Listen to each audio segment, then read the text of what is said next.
अध्याय 6 chapter 6 lecture number 21 and onward. संघीय कार्यपालिका,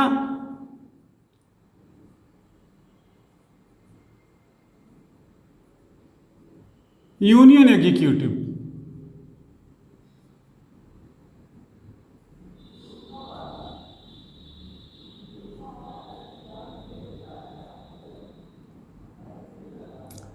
विधायिका, लेजिस्लेटिव।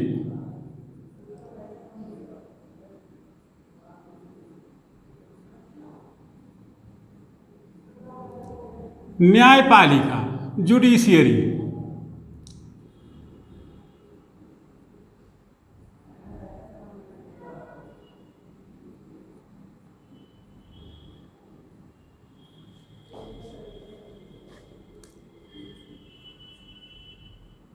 कार्यपालिका,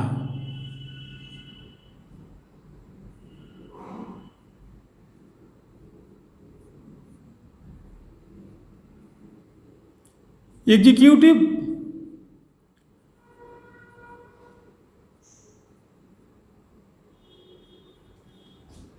विधायिका,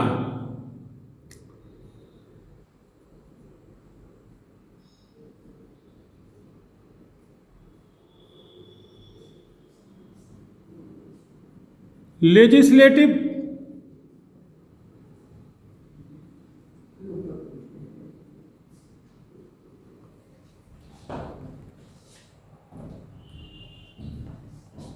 न्यायपालिका,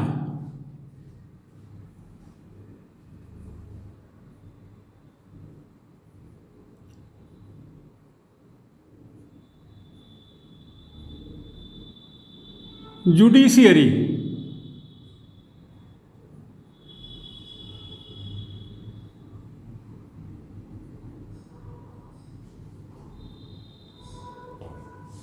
एक 124 से 147।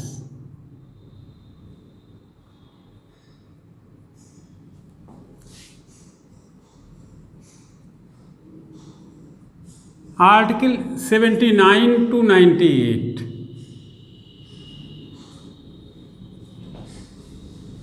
Article 52 to 78।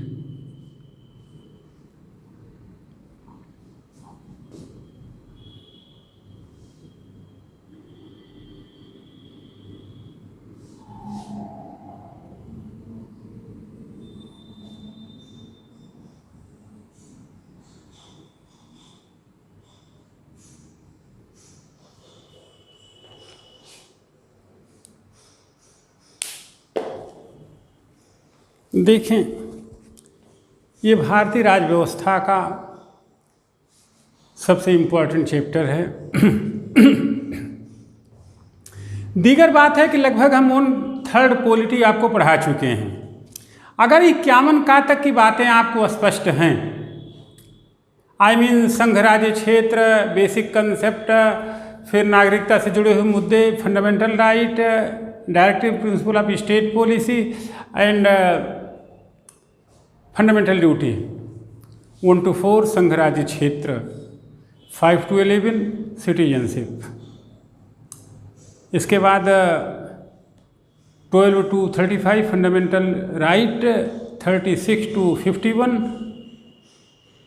Directive principle of state policy and 51A fundamental duty. Basics अलग से, इतना हम आपको बता चुके हैं। अगर आपके इतने पक्ष ठीक से क्लियर हैं तो पॉलिटी का बेसिक हो गया। मुख्य परीक्षा में 2 क्वेश्चन नहीं, एक तो 100% और प्रारंभिक परीक्षा में 6-7 क्वेश्चन का 14 में काम हो चुका आपका। बाकी इस परीक्षा का कोई सिलेबस नहीं। आज आपने पेपर देखा भी होगा। आज 4 अक्टूबर है, वीडियो थोड़ा पहले बन जाते हैं तो इसका कोई सिलेबस नहीं होता। क्या पूछा गया, कहाँ से पूछा गया, हमको हर तरीके से प्रिपेयर रहना पड़ता है। तो ये 3 सेक्शन हैं। हमने आपसे पहले दिन बताया होगा कि अनुच्छेद 1 से लेके 148 तक की बात, 105 में क्या, 102 में क्या, 123 क्या कहता है, 139 क्या कहता है, 63 क्या कहता है, 77 क्या कहता है, 53 क्या कहता है, 47 क्या कहता है, 38 क्या कहता है, 26 क्या कहता है, 1 क्या कहता है, 5th क्या कहता है, 15 क्या कहता है, आपको रटा हुआ होना चाहिए थ्रू बेयर एक्ट। तो आपके पास एक अच्छा कंसेप्ट रहेगा, एक अच्छी बात रहेगी, एक अच्छी तैयारी रहेगी। जैसे कोई आपसे कहे कि आर्टिकल 112 क्या कहते हैं 112, तुरंत आप बताएं। आर्टिकल 116 क्या कहती है, तुरंत आप बताएं। आर्टिकल 102, 103 क्या कहती है, 104, 105 क्या कहती है, आप तुरंत का तुरंत बताएं, बिना किसी हिचक के। तो कार्यपालिका, विधायिका और न्यायपालिका, तीनों को आप एक साथ मिला के पढ़ें। वह जो कार्य करे, वह जो कानून बनाए और वह जो विधि व्यवस्था के अनुपालन के समय आई त्रुटियों का निस्तारण करे। जब किसी को लगे कि कार्यपालिका और विधायिका अथवा किसी व्यक्ति अथवा संस्था से हम प्रपीड़ित हैं,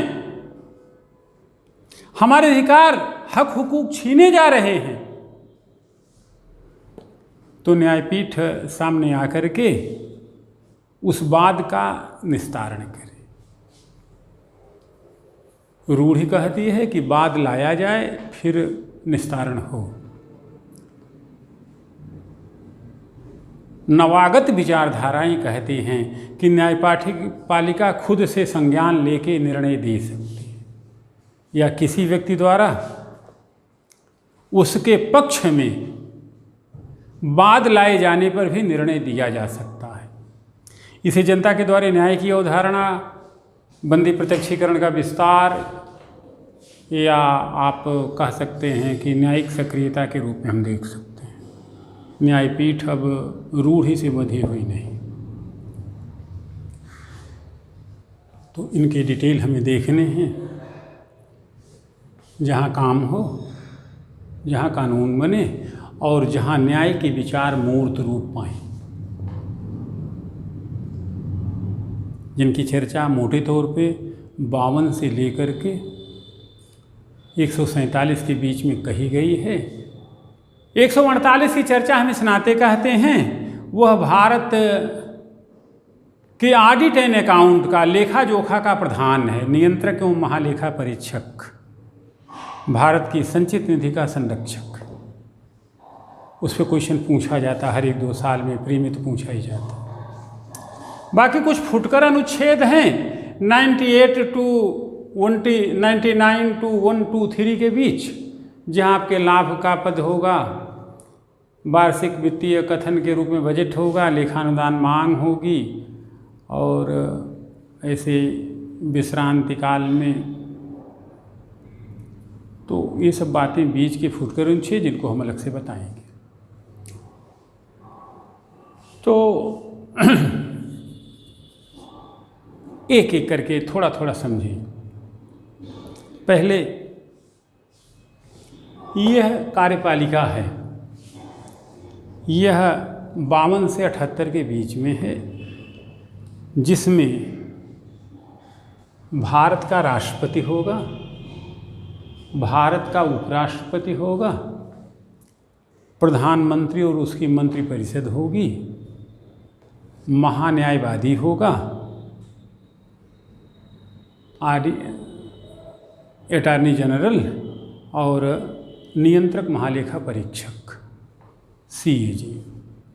इनसे मिलकर हमारी कार्यपालिका बनेगी। भारत का राष्ट्रपति, भारत का उपराष्ट्रपति, प्रधानमंत्री और उसकी मंत्रिपरिषद, नियंत्रक महालेखा परीक्षक तथा महान्यायवादी, ये यहाँ पे होंगे। विधायिका, यह 79 से 98 के बीच में है, 79 to 98, यह खास तौर पर संसद के नाम से जानी जाएगी, पार्लियामेंट के नाम से जानी जाएगी। और भारत में संसदीय शासन प्रणाली अपनाई गई है, जहाँ शक्तियों का पृथक्करण, सेपरेशन ऑफ पावर चरित्र है। तो यह बनेगी राष्ट्रपति से, राज्यसभा से और लोकसभा से। यहाँ पे कानून बनेंगे। हमारी संसद ब्रिटिश संसद की प्रतिमूर्ति है। हमारी संस्कृत रचना त्रिपदीय है। कैसे? राष्ट्रपति से, राज्यसभा से और लोकसभा से। इसे विधि निर्मात्री संस्था भी कहा जाता है, इसे विधान पालिका भी कहा जाता है, इसे व्यवस्थापिका भी कहा जाता है।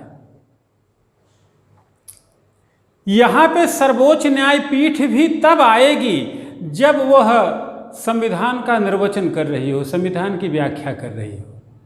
संविधान की व्याख्या का एकल अधिकार किसको है? सर्वोच्च न्यायपीठ को। तो जब संविधान का निर्वचन कर रही होगी, उस समय सर्वोच्च न्यायपीठ भी विधायिका की ही कोट में आएगी। और अन्य विधायी संस्थाएं जहाँ पे कानून बन सकता हो, जो अनुच्छेद 12 के आधार पर राज्य की कोट में आती हो। तो इस प्रकार से संसद, राज्यों के विधानमंडल या अन्य संस्थाएं जहाँ पे कानून के निर्माण हों,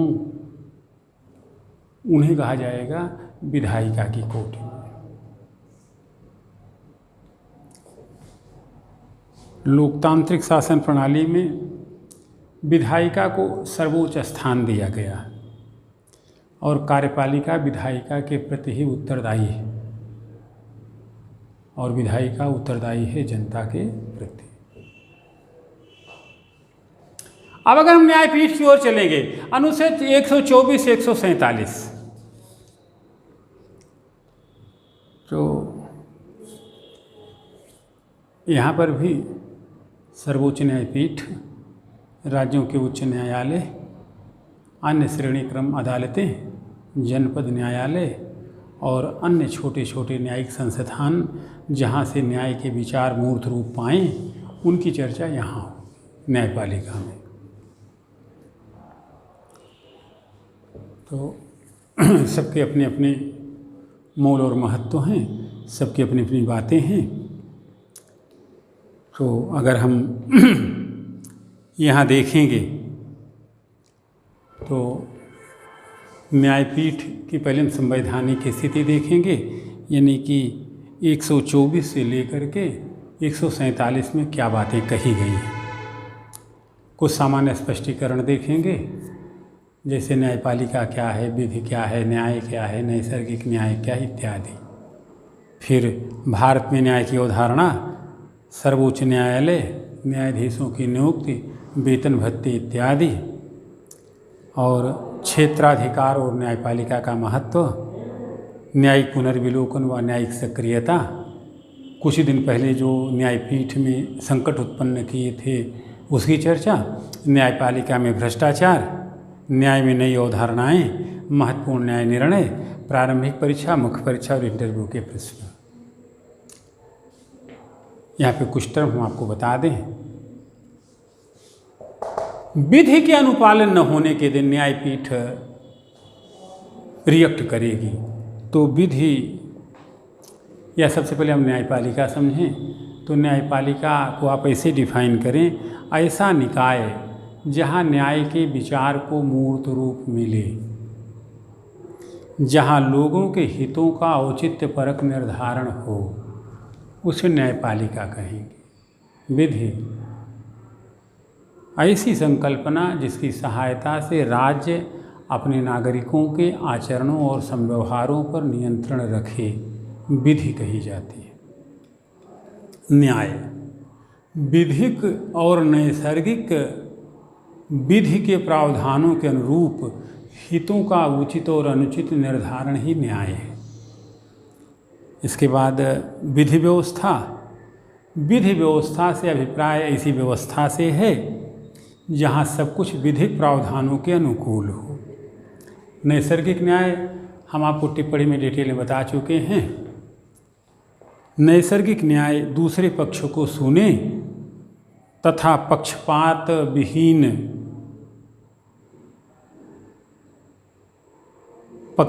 विहीनता के तथ्य और दर्शन से पूर्ण होना चाहिए। ऐसा न्याय जिसमें पक्षपात न हो और दूसरे पक्ष को ठीक से सुना जाए।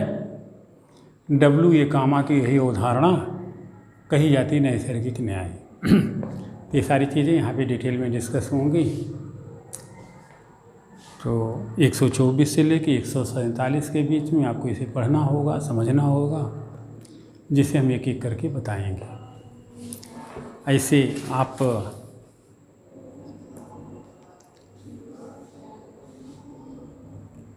विधि निर्मात्री संस्था को देखेंगे, विधायिका को देंगे, विधान पालिका जो जनता के प्रति उत्तरदायी है। यह विधेयक को विधि में कन्वर्ट करने वाला निकाय है। यहाँ पे कोई विधेयक किसी सदन में प्रस्तुत हो सकता है, वो राज्यसभा हो सकती है, वो लोकसभा हो सकती है। फिर वहाँ से पारित विधेयक राष्ट्रपति की संस्तुति के लिए जब जाएगा, राष्ट्रपति की संस्तुति के बाद वह कानून के रूप में माना जाएगा। तो कुल मिला जुला करके यहाँ राष्ट्रपति, राज्यसभा और लोकसभा के संयोग से कानून बनेंगे। यहाँ पे पढ़ने वाली विषय वस्तु होगी संवैधानिक शब्दावलियाँ, इसके बाद संसदीय शब्दावलियाँ, फिर आप कुछ प्रस्ताव वगैरह जो यहाँ से पूछे जाते हैं। फिर लोकसभा राज्यसभा देखेंगे, लोकसभा राज्यसभा के फंक्शन से देखेंगे, राज्यसभा की प्रभाविकता के कुछ अनुच्छेद देखेंगे। इन सब चीज़ों को आपको यहाँ पे डिटेल में करना है। फिर देखेंगे कैसे कानून बनता है, संसदीय समितियाँ क्या इत्यादि जैसे मुद्दे यहाँ पे चर्चा के विषय होंगे, जहाँ से ढेरों क्वेश्चन पूछे जाएंगे। यानी कि अगर आपका यह पोर्शन भी तैयार हो गया तो आप मान लो कि आपकी 2/3 पोलिटी तैयार हो गई। जहाँ तक कार्यपालिका की बात है तो यह 52 से 78 तक की बात है, जिनको हमें अच्छे से देखना है, अच्छे से पढ़ना है। तो यह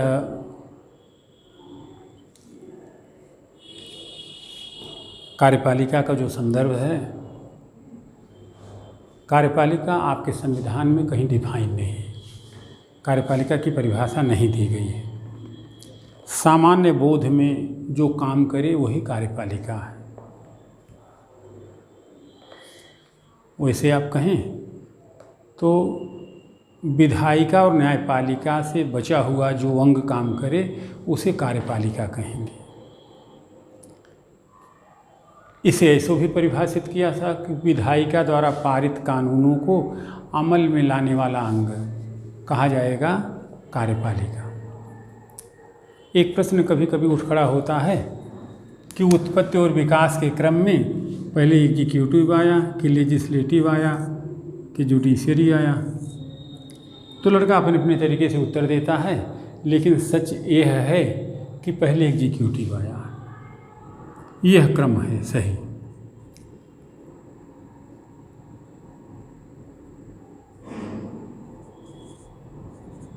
आप कहोगे कैसे? कार्यपालिका का मतलब होता है काम करना। हम पैदा हुए होंगे तो पहला काम क्या किए होंगे? रोने का। तो वैसे मानव जाति की उत्पत्ति तथ्यवत आपको मालूम है कि भूमध्य रेखीय उष्णकटिबंधीय घने जंगलों में अफ्रीका के पूर्वी छोर पर मेडागास्कर के आसपास कहीं हुई। वहाँ से मानव जाति प्रवास और प्रव्रजन के सिद्धांत का अनुसरण करती हुई विभिन्न दिशाओं की ओर फैली। तो पहला काम किया कि जब पोषण और आश्रय की कमी हुई होगी तो सर्वाइवल ऑफ द फिटेस्ट की थियरी शुरू हुई होगी। मानव जाति चलना शुरू होगी इधर उधर। भूमध्य सागर पार किया तो यूरोप पहुंची, बाकी कहानी बताएंगे आपको। तो मानव जाति का प्रसार हो गया। तो यह प्रसारित मानव जाति पहले खाने पीने की व्यवस्था की होगी, पत्थर से इधर से उधर से, नुकीले हथियार से, तो पहले काम हुआ होगा। जैसे जैसे काम संश्लिष्ट होते गए होंगे, व्यवस्था बढ़ती गई होगी तो यह लगा होगा कि यार कुछ कानून नियम बनने चाहिए, तब विधायिका अस्तित्व में आई। और कालांतर में मानव जाति जो स्वच्छंद और स्वतंत्र प्रकृति की है, हो सकता कानून न मानी हो, तो कानून के अनुसार शासन चले, किसी का हक हुकूक न प्रभावित हो, तो न्यायपालिका अस्तित्व में आई। तो this one is the right क्रम, पहले कार्यपालिका, फिर विधायिका, फिर न्यायपालिका। अब आप आगे देखेंगे कि कार्यपालिका, विधायिका, न्यायपालिका तो अस्तित्व में आ गए। कार्यपालिका के भी दो रूप हैं, एक स्थायी कार्यपालिका, एक अस्थायी कार्यपालिका। स्थायी कार्यपालिका में परमानेंट जो है उसमें सामान्य प्रशासन से जुड़े हुए छोटे से बड़े अधिकारी, मुख्य सचिव से लेकर नीचे लेखपाल तक, डीजीपी से लेकर नीचे सिपाही तक, होमगार्ड तक, ये सब सामान्य कार्यपालिका के मेंबर हैं। जहाँ पे आपको जाना है, जहाँ पे 21 साल की उम्र में नियुक्ति मिल सकती है और 60 साल तक आप सर्विस कर सकते हैं, सेवा दे सकते हैं। तो यह है आपका परमानेंट एग्जीक्यूटिव या स्थायी कार्यपालिका। अस्थायी कार्यपालिका में जो 5-5 साल बदलती रही थी, सामान्य तौर पर राष्ट्रपति हैं, उपराष्ट्रपति हैं, प्रधानमंत्री, उनके मंत्रिपरिषद के सदस्य हैं, महान्यायवादी है और नियंत्रक महालेखा परीक्षक, ये आपकी स्थायी कार्यपालिका है। तो ये हल्की फुल्की बातें हुई कार्यपालिका के संदर्भ में। अब आप कार्यपालिका का जो अनुच्छेद 52 से 78 तक की बात है, इसको आप सुन लें। पहले तो हम 52 से 62 की बात करेंगे। यहाँ पर आर्टिकल 52, आप बेरेट से देखिएगा, सुनते जाइए। भारत में एक राष्ट्रपति होगा। अनुच्छेद 53, संघ की सारी कार्यपालिका शक्ति उसी में निहित होगी। 54, राष्ट्रपति का निर्वाचन होगा। 55, निर्वाचन की एक रीति होगी। 56, पदावधि, कितने समय तक वो राष्ट्रपति रहेगा। नेक्स्ट 57, पुनर्निर्वाचन के लिए पात्रता, क्या वह फिर से चुना जा सकता है। 58, राष्ट्रपति के चुनाव के लिए अर्हताएं, क्या योग्यताएं हैं। 59, राष्ट्रपति पद के लिए शर्तें। अब योग्यता और शर्तों में अंतर सोचिएगा। लगभग बात तो है, तो योग्यता क्यों, शर्तें क्यों। अब हम केवल इतनी बात बताएंगे, योग्यता पॉजिटिव होती है, शर्तें निगेटिव होती हैं। वो दिवालिया पागल न हो। अनुच्छेद 60, शपथ। 61, महाभियोग। 62, पद रिक्ति के संबंध में। वस्तुतः यहीं से भारत के उपराष्ट्रपति की शुरुआत हो जाएगी। जब महामहिम नहीं रहेंगे तब क्या होगा। तो फिर हम 63 में आएंगे। भारत में उपराष्ट्रपति होगा, राज्य का दूसरा सर्वोच्च पदाधिकारी। इसका तो अनुच्छेद 64, उपराष्ट्रपति का राज्यसभा का पदेन सभापति होना।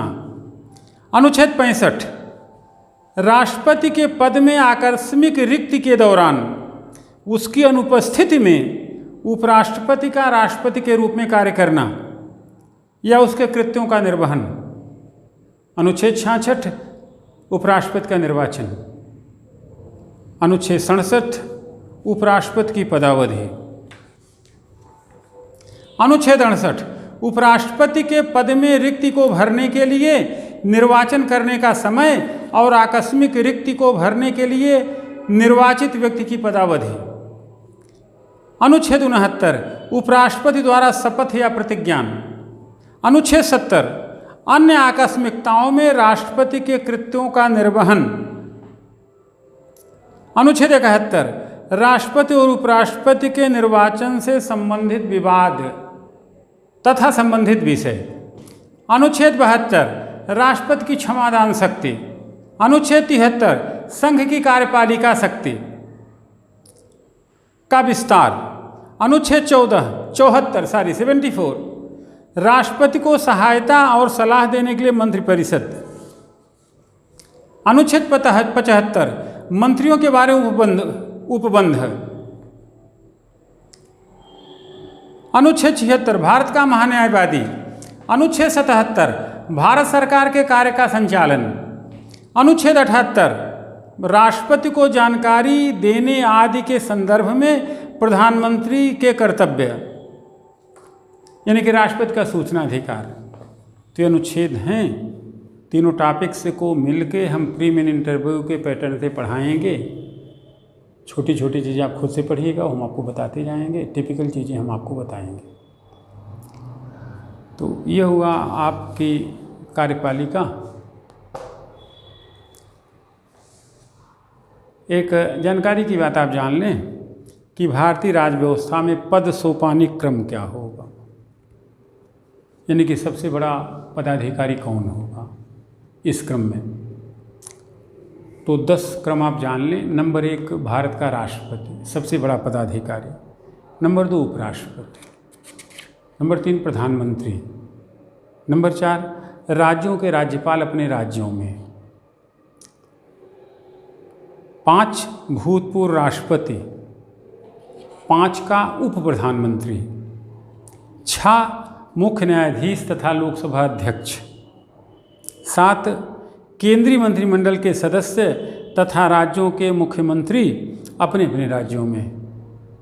योजना आयोग का उपाध्यक्ष, पूर्व प्रधानमंत्री तथा संसद में विपक्ष का नेता। 7 का भारत रत्न के सम्मानधारक व्यक्ति। 8 राजदूत। 9 उच्चतम न्यायालय के न्यायाधीश। 9 का मुख्य निर्वाचन आयुक्त तथा नियंत्रक महालेखा परीक्षक। 10 राज्यसभा का उपसभापति, लोकसभा का उपाध्यक्ष, योजना आयोग के सदस्य तथा केंद्र में राज्य मंत्री। ध्यान रहे, मुख्य निर्वाचन आयुक्त का पद पहले पद सोपान में नहीं था। 1993 में TN सेशन के विशेष आग्रह पर इसे यहाँ पर शामिल किया गया। तो इस प्रकार आपकी कार्यपालिका, विधायिका और न्यायपालिका आपके सामने हैं। हम एक एक करके आगे बढ़ते हैं। तो पहले आप देखिए भारत का राष्ट्रपति।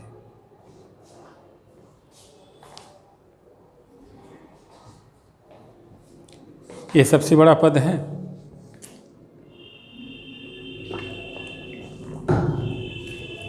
बाकी हम एक साथ जोड़ के बताएंगे।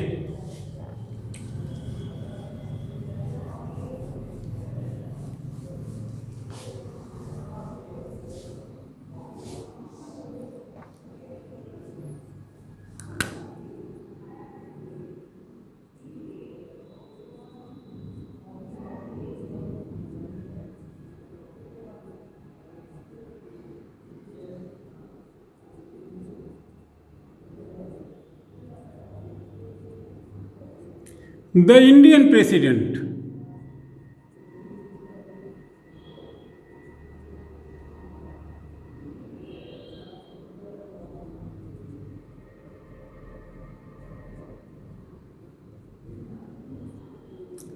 Article 52 to 62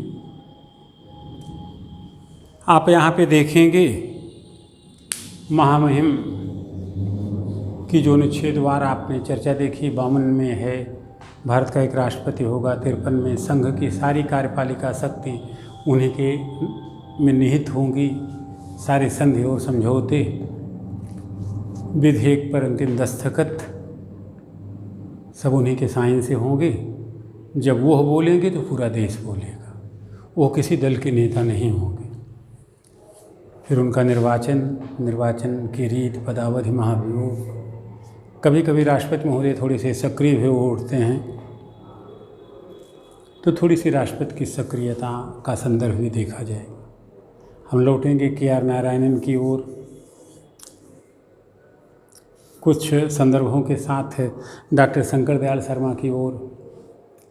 इसके साथ साथ हम APJ कलाम साहब की बात करेंगे, प्रणब मुखर्जी जी की बात करेंगे। आपसे अपेक्षा की जाती है कि ये क्रम जो हैं राजेंद्र बाबू से लेकर के आज श्री राम कोविंद जी तक आपको एक क्रम याद रहना चाहिए। कभी कभी ऐसे भी प्रश्न हो सकते हैं कि एक ही राष्ट्रपति के साथ साथ कितने प्रधानमंत्रियों ने काम किया, कार्यकाल वगैरह वगैरह, तो ये सब चीज़ें आपको मालूम होनी चाहिए। भारत के राष्ट्रपति के संदर्भ में कुछ तथ्य हैं जिसे आप सुन भी लें, नोट भी कर लें। नंबर 1, वह राज्य का प्रधान है, कार्यपालिका का नहीं। वह राज्य का प्रतिनिधित्व करता है, शासन का नहीं।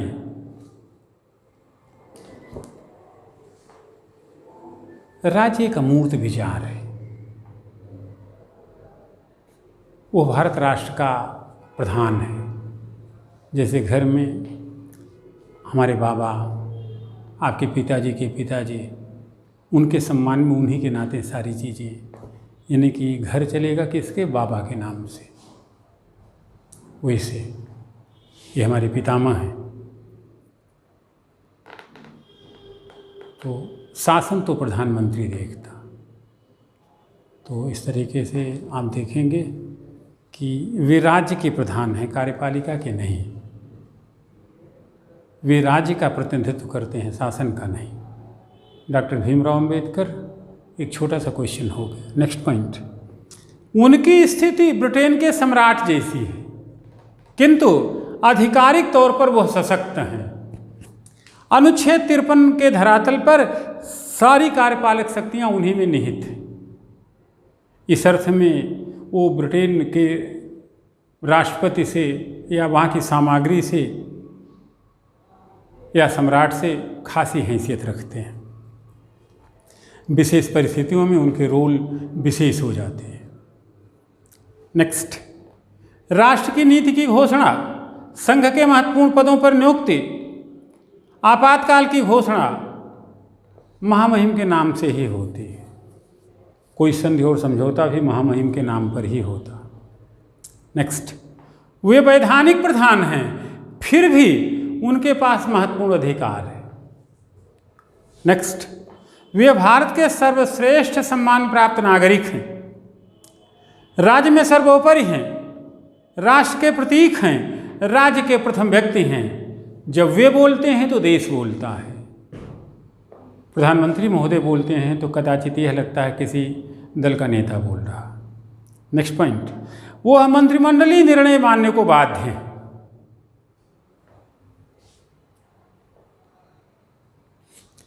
केवल एक बार पुनर्विचार के लिए भेज सकते हैं, किंतु यदि मंत्रिमंडल दोबारा उसे उसी रूप में पास कर दे तो राष्ट्रपति को वह निर्णय मानने को बाध्य होता। इस प्रकार फिर महामहिम अलंकारिक हो जाते हैं। कभी कभी तो और बातें होती हैं कि भारत का राष्ट्रपति रबड़ स्टैम्प है, ये वो, वस्तुतः ऐसा है वो नहीं। राष्ट्रपति के चुनाव की कुछ आलोचनाएं भी बताई गई, वो भी हम आपको चर्चा करेंगे। तो इस तरीके से आप एक एक करके आगे बढ़े।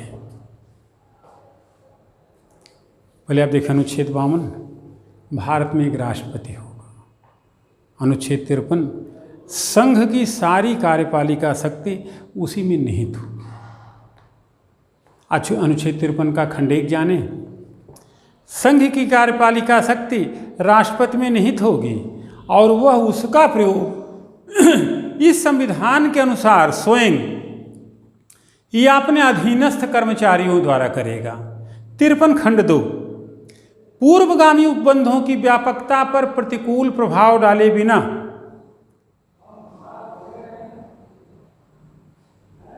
संघ के रक्षा बलों का सर्वोच्च समादेश राष्ट्रपति में और प्रयोग विधि द्वारा विनियमित होगा।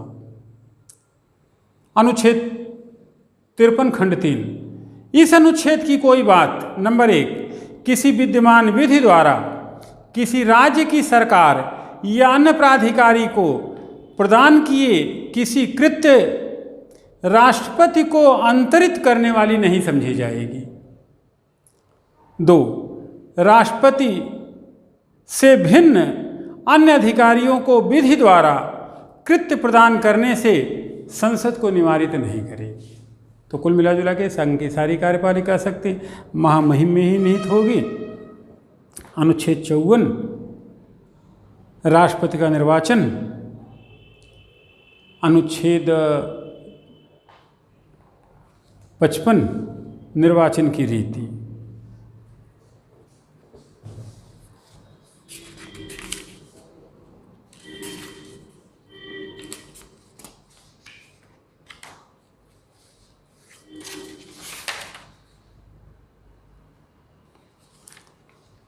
तो अनुच्छेद 54 राष्ट्रपति का निर्वाचन, अनुच्छेद 55 राष्ट्रपति के निर्वाचन की रीति।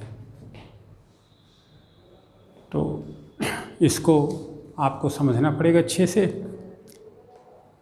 वह निर्वाचित होगा और निर्वाचन की एक रीति होगी। तो राष्ट्रपति का निर्वाचन कैसे होगा? राष्ट्रपति का निर्वाचन मंडल के ऐसे सदस्य करेंगे जिसमें, यहाँ से क्वेश्चन पूछा जाएगा प्री में, संसद के दोनों सदनों के निर्वाचित सदस्य। नंबर 2, राज्यों की विधानसभाओं के निर्वाचित सदस्य तथा 70वें संविधान संशोधन के बाद पांडिचेरी व राष्ट्रीय राजधानी दिल्ली, जो अब राज्य भी हो चुकी है, की विधानसभाओं के सदस्य।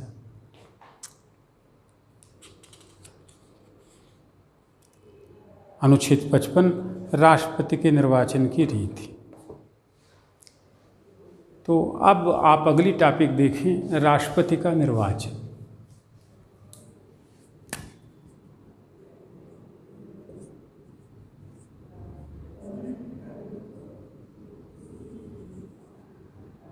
आर्टिकल 55 महामहिम का चुनाव अप्रत्यक्ष निर्वाचन रीति की आनुपातिक प्रतिनिधित्व पद्धति की एकल संक्रमणीय रीति से होगा। अब 3 टर्म आप समझें। अप्रत्यक्ष निर्वाचन पद्धति,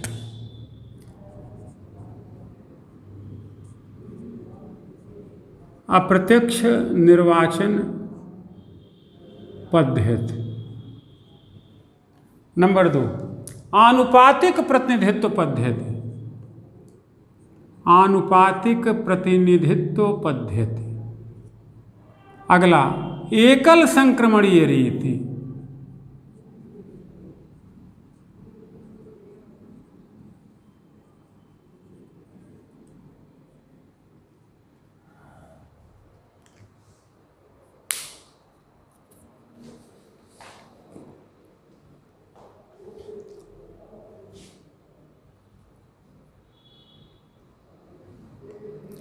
अप्रत्यक्ष निर्वाचन पद्धति का क्या मतलब है? वस्तुतः भारत के राष्ट्रपति के चुनावों में भारत की जनता सीधे भागीदारी तय नहीं करेगी। वो सीधे प्रत्यक्ष निर्वाचन की रीति से नहीं चुना जाएगा। इसके पीछे 2 तर्क बताए गए। पहला तर्क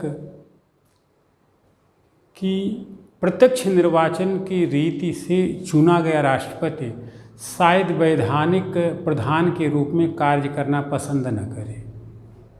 तो इस प्रकार सत्ता के 2 शीर्ष पैदा होंगे, एक राष्ट्रपति, एक प्रधानमंत्री। तो किसी भी व्यवस्था में 2 सत्ताएं समानांतर तरीके से काम नहीं कर सकती, उठापटक हो सकती है। इसी से बचने के लिए अप्रत्यक्ष निर्वाचन की रीति बेहतर समझी गई। वह वैधानिक प्रधान के रूप में चुना जाना ही बेहतर। दूसरा, व्यर्थ के समय और धन की बचत, उसकी भी कोई ज़रूरत नहीं। अब आनुपातिक प्रतिनिधित्व पद्धति को आप ऐसे समझें, विधानसभा के कुल निर्वाचित सदस्यों का मतमूल्य तथा कुल निर्वाचित संसद सदस्यों के मतों का मूल्य तथा सभी राज्यों की विधानसभाओं के सदस्यों का मतमूल्य समान रीति से निर्धारित किया जाएगा। इसको हम थोड़ा डिटेल करते हैं। एकल संक्रमणीय पद्धति, इसका मतलब होता है वरीयता क्रम में मतदान। कि पहले हमारा पसंद नंबर 1 विवेक है, नंबर 2 पे रोहित हैं, नंबर 3 पे प्रगति हैं, नंबर 4 पे विभूति हैं। तो ये आपको बताना पड़ेगा। जिसके पक्ष में पहला आपका इंटरेस्ट होगा उसके सामने आपको नंबर 1 लिखना पड़ेगा। तो वरीयता क्रम में मतदान। अब यहाँ पे आप समझ लें जो है कि अप्रत्यक्ष निर्वाचन पद्धति, आनुपातिक प्रतिनिधित्व पद्धति और एकल संक्रमणीय पद्धति। और अगली चीज होगी न्यूनतम कोटा।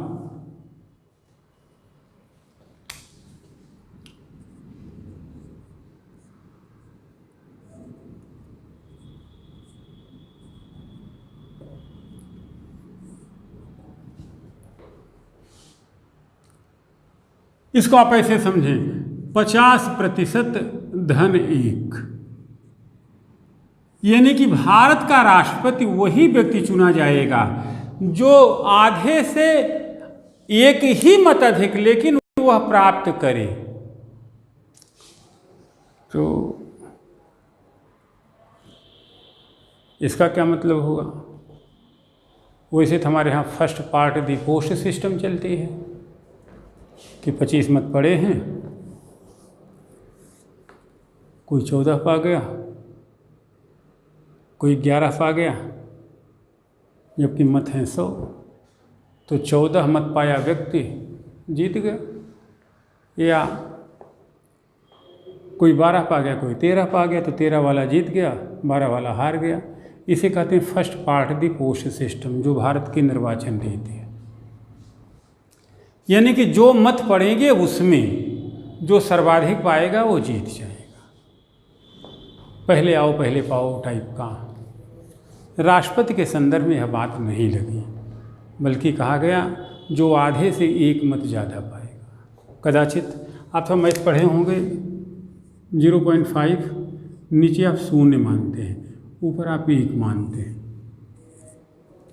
तो वस्तुतः 50% धन 1 की अवधारणा इसी में, वह 1 है, वह आधा अधूरा नहीं है, वह देश का मुखिया है, किसी पार्टी का नहीं है।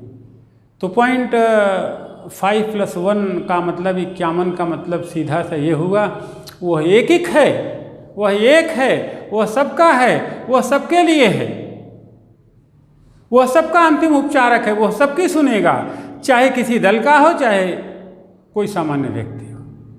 यूनिटी के प्रतिबिंबन के लिए न्यूनतम कोटा मत इस तरीके से तरह वही निर्वाचित माना जाएगा जो आधे से 1 मत ज़्यादा पाए। अब आनुपातिक प्रतिनिधित्व पद्धति को समझ लें। देखें, आम तौर पे चलो हम उत्तराखंड की बात करते हैं। तो उत्तराखंड तो छोटा राज्य है।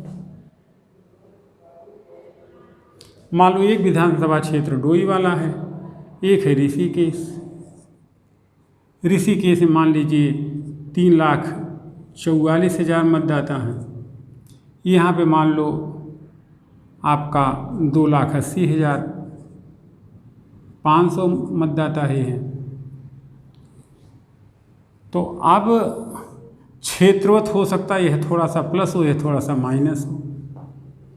तब ऋषिकेश वाला विधायक कहे कि हम तो ज़्यादा जनसंख्या का क्षेत्र का प्रतिनिधित्व कर रहे हैं डोईवाला से।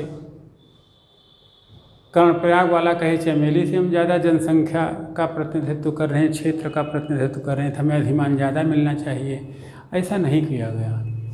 आनुपातिक प्रत्येक विधान, यानी कि डोईवाला ही नहीं, ऋषिकेश ही नहीं, जो 70 विधानसभाएं हैं, गणना के बाद अगर 117 मतमूल्य आता है तो सबका मतमूल्य 170 सबका मतमूल्य 117 ही माना जाए, चाहे वो ऋषिकेश का, हरिद्वार का हो, रुड़की का हो, कोई भी। तो इस तरीके से हम देखते हैं। एक चीज़ यह भी हो सकती है, वोट मान लो 2 ही लाख पड़ा और यहाँ का विधायक मान लो 50,000 ज़्यादा से वोट से जीता और यहाँ वाला पता लगा 250 वोट से जीता। तो इन सब चीज़ का कोई मतलब नहीं होगा। गणना के उपरांत जो रूल्स हम आगे आपको बताएंगे उसके आधार पर 70 विधानसभाएं या यूपी की 406 विधानसभाएं या कर्नाटक की 226 विधानसभाएं जो भी हों, तो कर्नाटक में अगर गणना के बाद एक विधानसभा का सदस्य का मतमूल्य 121 आता है तो सारी विधानसभाओं के सदस्यों का मतमूल्य 121 ही रहेगा। ऐसे संसदीय संदर्भों में अगर यह तय पाया जा रहा है कि 708 प्रत्येक संसद सदस्य का मतमूल्य है तो सबका जो 552-43 हैं या 250 धन 552 तो सबका मतमूल्य एक ही रहेगा। कोई कहे कि हमारे संसदीय क्षेत्र में तो 14 विधानसभाएं हैं, पहले जैसे इलाहाबाद में थे, चायल में कहो 3 ही हैं, तो ये सब नहीं। चायल का संसद सदस्य मंझनपुर कौशाम्बी वाला बराबर प्रयागराज या इलाहाबाद वाला, दोनों के मतमूल्य बराबर माने जाए। तो इसी को कहते हैं आनुपातिक प्रतिनिधित्व पद्धति, यानी कि आनुपातिक तौर पर हर कोई समान नहीं। एक संसद सदस्य का मतमूल्य बराबर दूसरे संसद सदस्य के मतमूल्य, चाहे लोकसभा चाहे राज्यसभा। ऐसे हर राज्य की विधानसभाओं में अलग अलग होंगे, लेकिन एक राज्य की विधानसभा, जैसे पंजाब में मतमूल्य निकला 119, तो पंजाब की विधानसभा के हर सदस्य का मतमूल्य 119 ही माना जाएगा। तो आपकी गणना की रीति होगी। अब आप कुछ और जानकारी की बातें जान लें कि जैसे निर्वाचक मंडल में जो शामिल नहीं होंगे, नंबर 1 संसद के मनोनीत सदस्य जो एंग्लो इंडियन टाइप के होंगे, राज्य विधानसभाओं के मनोनीत सदस्य, विधान परिषदों के सदस्य, सिक्किम विधानसभा के सदस्य और